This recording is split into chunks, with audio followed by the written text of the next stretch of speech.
オニオンゲームスの木村義郎さんでーす。旅人でゲームデザイナーの木村です。この子供がお父さんのゲームの世界の中に入っていくっていうところまでは完全に決まっていて、このお父さんっていうのが僕と同じぐらいの年代のお父さんを想像してて、1980年代を全部込めるっていう感覚がすごいあって、みんなが味わったものもあれば僕しか味わってない個人的な経験とかもあるし、80年代っていうのも最初からすごい強いテーマだった。初めて喋りました、こういうこと。黒帯チャンネル。はい、皆さんこんにちは。黒帯チャンネルです。今日は久しぶりのデジタルゲーム会になります。ちょうど30回目の動画ということで、スペシャルなゲストをお迎えしております。オニオンゲームスの木村義郎さんでーす。よろしくお願いします。緊張し、どうしたんですか？旅人でゲームデザイナーの木村です。よろしくお願いします。木村さんです。元気がない。元気はね、あるけどね、勝手が違うからドギマギしてる。ポリポリクラブの方を見てくださってる方はおなじみの木村さんなんですが、このチャンネルのね、視聴者さんは TRPG とか僕が今まで作ってきたゲームのつながりで見てくださる方が多いので、念のため最初に自己紹介などしていただいてもよろしいでしょうか？私はオニオンゲームスという会社のゲームデザイナーでインディーゲームを作っている木村と言います。昨今はストレイチルドレンというゲームを発売しまして頑張ってます。よろしくお願いします。お願いします。木村さんとね、僕最初にお会いしたのがですね、2003年だそうなので、もう22年ぐらい前にお会いしてですね、まだ木村さんが明大前に住んでる時でしたね。それから一緒に連漫とかボードゲームとか人狼とか遊びながら飲んだりしつつ、2012年からポリポリクラブというですね、今 YouTube でやってますが、初めユーストリームでやってましたよね。ずっとゆるいトーク番組やってまして、月1でなんと休まず、もう13年もやってるということでね、概要欄にリンク貼っておきますので、興味ありましたらぜひご覧ください。木村さん緊張してるからやりにくいな。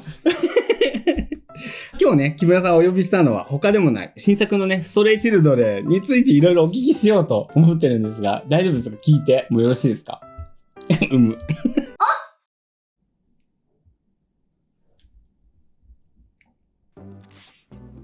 はい。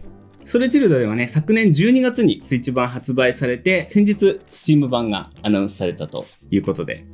そうです。そうです。最初にですね、このタイトル、どういう経緯で開発されたのかなとか、どういうところでスタートしたのかなみたいなきっかけなど教えてほしいなと思ってまして、確か、オニオンゲームス作られるときに、最終的に RPG を作るんだみたいなことを聞いたような気がするんですけど、もうその頃から構想あったんですか？そう。オニオンゲームスできたのが13年前ぐらいなんですけど、ポリポリクラブとそんなに同じぐらい。へー。その時にいきなり RPG 作れないじゃないですか。自分たちでできるところからコツコツとやって、いろんなゲームを作りながら最終的には RPG 作れるかなっていう感じがしたんで、やり始めた感じですね。ストレイチルドレンの開発着手してからここまではどんぐらいかかったんでしたっけ？3年ぐらい。意外と短いな。毎月会ってると、もうちょっと5年ぐらいやってたような印象ありますけど。考えてる時間があるんであれだけど、本当に開発チームがっていう意味で言うと3年。プログラマーさんがちゃんとアサインされてとかっていうところで言うと。せっかくなんでゲームプレイしながら話していきたいと思うんですが、オープニングからやるのも考えたんですが、いろいろネタバレになって、これから遊ぶ人的にはあれなので、序盤の子供の国に着いたところにセーブデータ作っておきましたので、この辺からやりながら話聞いていきたいなと思っております。いろいろあって突然謎の子供たちが大人が食べに来るよみたいな不穏なことを言ってる世界に来てしまったというその直後ですね。主人公子供じゃないですか。木村さんのゲームって主人公が子供のパターンかおじさんのパターンあると思うんですけど、言われればそんな気もしてきた。チューリップとかも大好きなんですけど、子供だし、でも一方おじさんも結構出てくるじゃないですか。山田くんもそうだし、モナムールもそうだ。子供目線で作るゲームの方があんまり子供目線とか考えてないけど、案外ね、子供がとか大人がとかじゃなくてね、絵で考えてるんだよね。考えた結果子供だったっていうか、でも今回のやつはでも最初から子供だったかな。難しいよな。なんで子供なんだろう。なんで大人なんだろう。あ、そうか。出れない。出れない。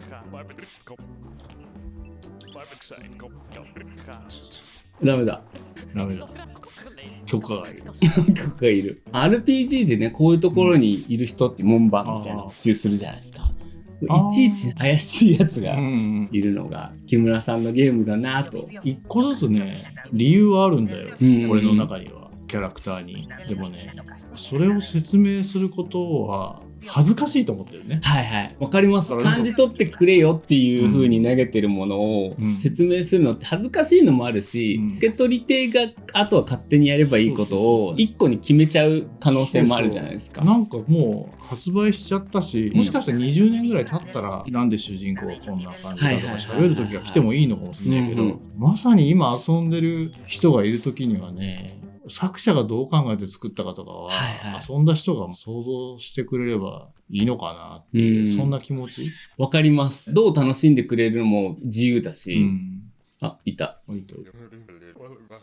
すごい好きです。僕はケンケンが一番好き。ケンケン好き。うん。もうケンケンがいないとゲーム作れなかったよ。あ、そうなんですか。ケンケンがいるからなんかとりあえずケンケンに言わしとこうみたいな。ケンケン、初め入ってきた時は本当嫌だった。なんか、ずかずか入ってくるじゃないですか、部屋に。そうああいう大人すげえ嫌いって思って、なんて怖いんだって思ってましたけど、だんだん好きになってくる感じがね。あと基本的にケンケンに会うとセーブできる可能性が高いから、ちょっと安心しますよね。そういうこと。セーブポイントさんみたいなね。このゲームにいろんな大人出てくるでしょ。はいはい。それの中の一番怪しいんだけど案外仲良くなるみたいな大人っていて、そういうのだよねこれってね。いったいった。よし。あれこれそれ蹴れるんだよ。あ、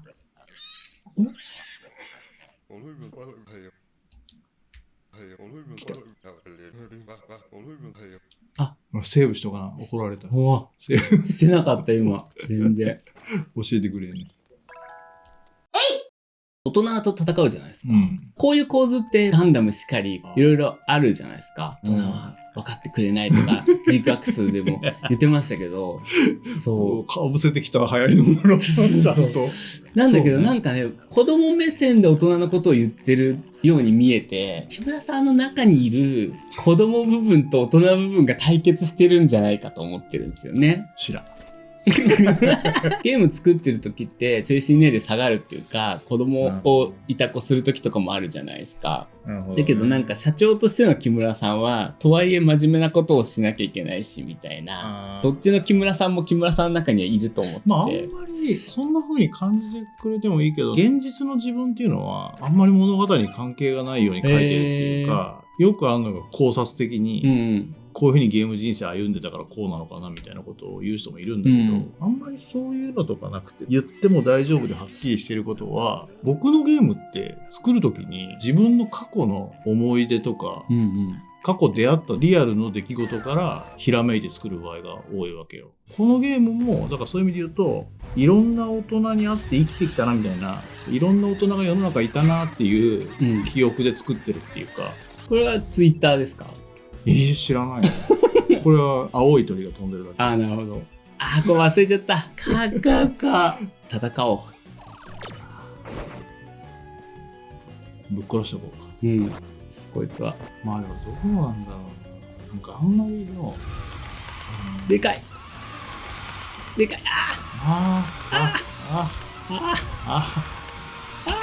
追い詰められた。炎上した。かわいそう。これ勝てないんじゃないの？外れた。笑っちゃった。やばい、死んじゃう。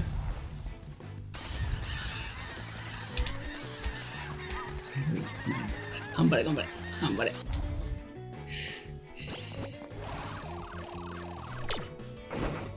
れでいったんじゃないか。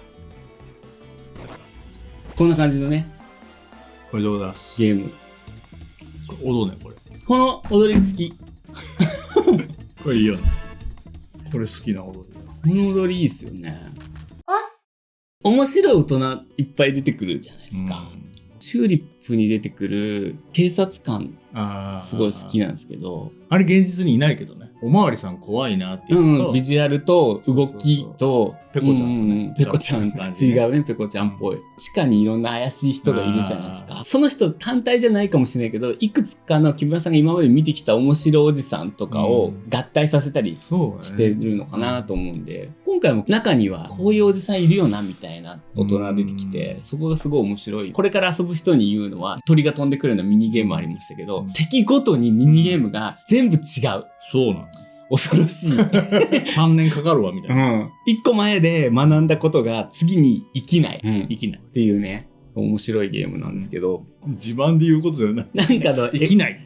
X っぽいバードが出てましたけど、FF5 の魔法のエフェクトっぽいなとか、クノホイガーっぽいなとか、ファミコンスーファミぐらいの1980年代90年代ぐらいのタイトルのオマージュみたいなのが割といっぱい出てきて、その頃のゲーム好きな人はいろんなところでクスッと笑ったり見たことあるぞってなったりするんですけど、その辺をターゲットにしたのって理由があるんですか？ターゲットっていうか、ゲーム作ってる時にどっから作るのかなとか、そういうのってわからないじゃない、お客さんって。例えば物語がいきなり先にできてんのか、ゲームシステムができてんのかみたいなのあるじゃないですか。で、僕の場合は全部を包括するようなテーマが最初にあるよ。このテーマ3、4枚で最初になんか書いたこういう主人公がいてみたいなのがあるんだけど、その時にこの子供がお父さんのゲームの世界の中に入っていくっていうところまでは完全に決まっていて、このお父さんっていうのが僕と同じぐらいの年代のお父さんを想像してて、1980年代を全部込めるっていう感覚がすごいあって、最初の初期プロジェクトのテーマみたいな時に全部入れてやるみたいな感覚はあったんだよね。遊んでると1980年代のいろんなパロディだったりとか、気づく人は気づくんだけど、映画、ゲーム、アニメ、アート全部見てきたようなものをこすっていくっていうか、そういう風にできてる。みんなが味わったものもあれば、僕しか味わってない個人的な経験とかもあるし、80年代っていうのも最初からすごい強いテーマだった。初めて喋りました、こういうこと。そうなんだろうなっていう感じは、してたし、そこはそうなんだろうなと思ってました。うちのチャンネルはシナリオを書く人が多く見てるので、独特のさっきのテーマ設定もそうですけど、木村さんってどこからスタートします？作っていく一番初手。その今の企画の4ページの後。いやー、結構もんやりしてると思うな。徐々に全体の解像度が上がっていく感じの寄せ方するんですか？要素がいろいろあって、キャラクターと風景と、あとゲームシステムと、どんな風に人に見てもらえるかっていう、その販売イメージみたいなやつとかが、例えば5、6個あるとするじゃない。一応ね、最初全部こんな感じで、そうなんだ。全部同時にやっていって、その中で、だいたいこれやなっていう状態になった時に、ゲームシステムのところを強く固めるみたいな。でもどっちかっていうと、ゲームシステムより先に世界観とかテーマみたいな方が、世界観先行きます。世界観は、ほっといても僕が作る世界観になっちゃうから、なるほど、なるほど。どちらかというと、プログラムしたりとか、みんなに作業を振るための土壌を作ることの方が大事で、いや、全部同時としか言いようがない。地図も書くし、セリフも書くし。それ僕全然できないですよ。プロットとか作ってるんだけど、世界観のことがわかるみたいな。今と全然違うし、ただなんか雰囲気がわかる程度には書いてあるみたいな。ストーリーの仮みたいなやつあるし、むちゃくちゃ多いんで作る量が。マップのデザインやる人も並行してるし、音楽のセロモンとも話すのが、こんな方向性なのよって話して、ちょっと作り始めてもらったりもするし、この作り方はやっちゃダメな感じだと思う。普通は拡散してボコボコになる。こんな作り方してなかったんだよ、最近。ずっとちゃんと企画があって、仕様があって、お話よりも先にゲームシステム作ってみたいな、ちゃんとゲーム作るための理想の順番みたいなのがあるわけよ。RPG だからっていうのもありません？もうちょっとシンプルなシューティングっぽいやつとかだと、一気にこう作っていけるけど、RPG って要素が多いじゃないですか。バトルもあってストーリーもあって、一気に作るの難しいなって。なんか要素が多いからね、噛み合ってるっていう感覚が来るまで強く押せないんだよね。わかります。噛み合うまでの自分の中の整理の方が時間かかって、みんなにやってもらうときは、どんな風になっても大丈夫なところ。それも普通は作ってる間に適当にキャラクターリストがあって絵描いてとかは成り立たないよね。ちゃんとシナリオがあって、ここにこう出るからみたいな。でも倉島さんに対しては、この世界にこういうキャラクターがいてっていうと書いてくれるし、うんうん、しかもその書いたものを結局僕が組み入れるから、元々の予定じゃない方法だったとしても絶対に入れるから全部出るみたいな、結局は。だから無駄にもならないし、みたいな。でもね、倉島さんにはね、やっぱ鉛筆で書いてもらってる段階が多くて、データにする手前がもう今回すっごいあって、この前なんかスキャンしてたらちょっと大量すぎて笑ったけど、本ちゃんのデータにする前っていうのはすごい長いと、スケッチが。僕はね、だいたいクライマックスから、この番組でも僕も何回かやってるんですけど、TRPG のシナリオとか書くときは、クライマックスから戻していくしかできなくて、クライマックスに必要な要素を戻していって、だからこいつはこうであるべきとか、こいつは初め意地悪であるべきとか。僕もでも途中でそうなるんだけど、お話だけ書いてるときはそれで多分いける、なんだけど、ゲームシステムがあってのお話だから、ゲームシステムがいけてるなっていうか、自分なりに説得力みたいなのが出たときじゃないと終わりを考えても意味ないなと思って、ゲーム作ってるときはど真ん中があって、終わりがあって、始まりに戻って、そうですよね。システムごと作ってますからね。僕が言ってる TRPG は、システムはもうあるんですよ。例えば D&D とか、もうルールとかシステム、戦闘が面白いのは分かってる。そこから、そこからいけるんですけど。最初ね、戦闘はね、これでいいのか自信がないし、話しかけるためのボタン操作でさえこれでいいのか分かんないし、なるほど。メニューとか倉庫もどういいのかなとか思って作ってるわけだから、それが固まってからが勝負だよね。RPG だと本当に総合的な部分あるから。これなんだっけ出てきた。お化けっ子だった。200円や。200円で目標金額やって。人事みたいな。俺が書いたのに。やった。敵出てきた。あれが好きなの、豚が。あ、お化けっ子だ。お化けっ子やばい。お化けっ子強いんだよ。お化けっ子いきなりこうしくって。お化けっ子強いから頑張んない。おお。あ、違う。なんだっけ、100円あげる、100円あげるじゃなかったっけな。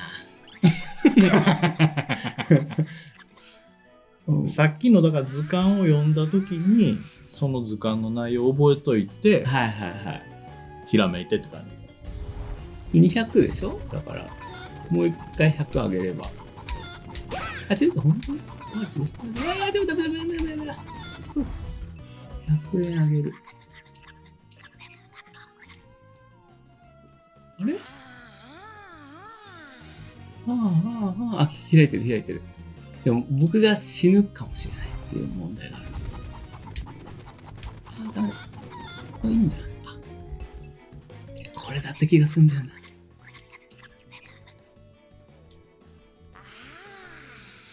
あれ遅いからできた。あれ失敗OK でした。喜びのあまり切れてる。なんか動いた。開けごま。成仏させるところ1個見せてしまいましたよ。OK。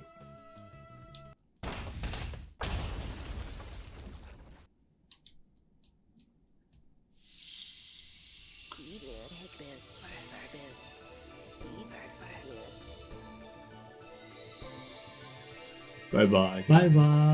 そう、いいなって思ったのが、怖い大人が攻めてくるけど、最後成仏させられるのがすごい優しい概念だなと思って、世の中ってこうおじさんに厳しいじゃないですか。おじさんを成仏させてあげるゲームはあんまないなと思って。おじさん厳しいよね、世の中ね。おじさんに厳しいですよね。なんかもうでも死にそう。あれもうちょっと道もあったぞ。おむすび食べないと。ほんまや。死にそうや。強さの豆。薬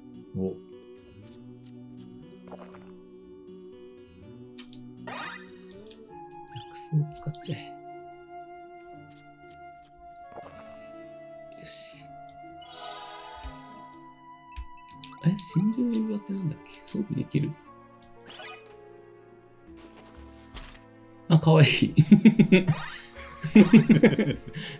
リアクションが細かくいっぱいあっていいですよ。敵出てきた。豚や。クレイジーピッグ。怖い。すぐ、きつい。俺はこいつは知ってるぞ。顔でかいねだ。確か。俺喜んだ。なんで溢れる、喜んでも攻撃してくるんですか？なんかウレションみたいな。これもうひたすら顔でかいのな気がする。あ、喜んだ。まだか。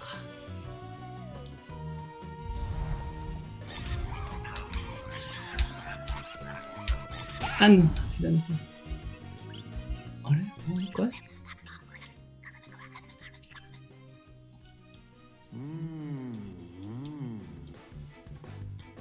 お、開け棒までは。ああ、来た。逃げた。ずれた。死んじゃう。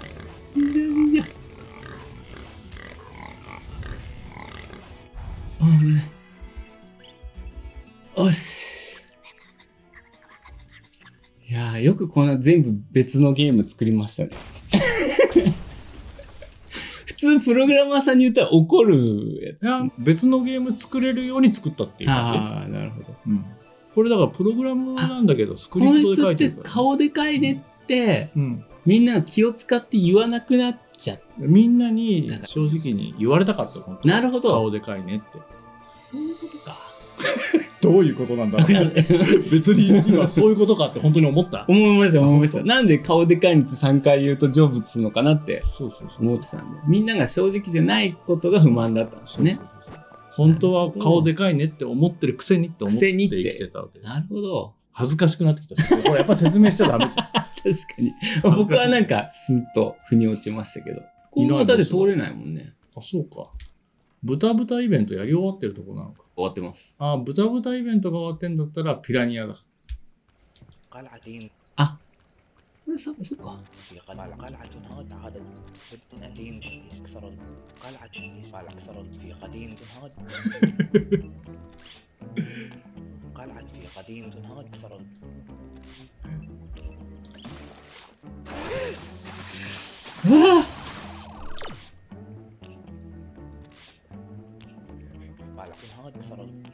قلعة شفيس عادت دين في قد عادت شفيس قلعة أكثر عادت تنهاد دين في قد قلعة شفيس 認められた。أكثر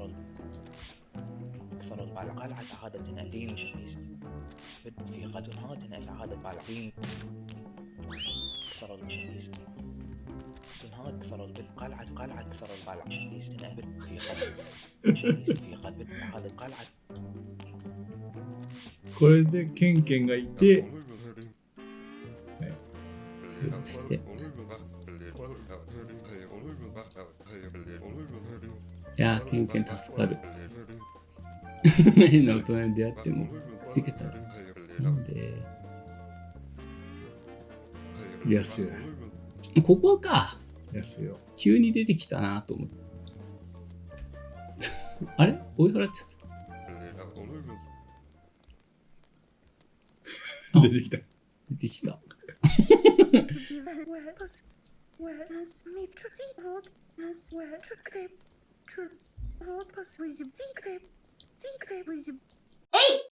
最初にね、ストーリーの大枠作るじゃない。でも大枠作った後っていうのは、普通の開発だとさ、そのストーリーのイベントを作る人が何人もいるじゃん。ちゃんとストーリー書いて、どういうイベントですって指示書書かないとダメでしょ。でもなんと、これ作ってんの僕だから、僕が指示書書かなくていい。脳内にあるものを僕がいきなり作るだけ。